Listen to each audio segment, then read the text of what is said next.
we're in Nairobi right now at the Africa Finance Corporation Africa We Build Summit.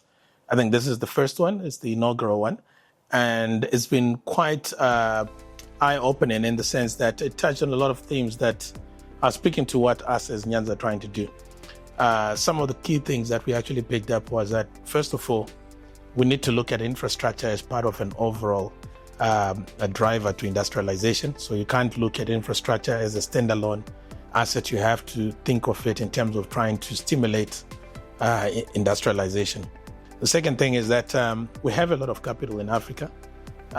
We now need more policy action focus from the capital markets. This is your DFIs, your multilateral finance institutions that are now very active in trying to mobilize capital around undeveloped projects on the continent.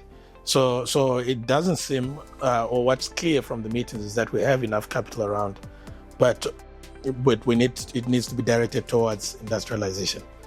The third thing is around policy convergence. I think a lot of policymakers, what we've seen, especially with the global disturbances that we've seen, is brought realization that we need to put in policy frameworks that actually allow a lot of industrialists locally on the continent to actually try and come in and fill in the gaps where our supply chains were largely dependent on international products. So those are some of the key lessons that we have.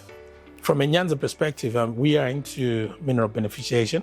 So our primary focus has been to actually build industrial capacity that is focused on processing local raw materials. So in our case, it's heavy mineral sands that contain titanium.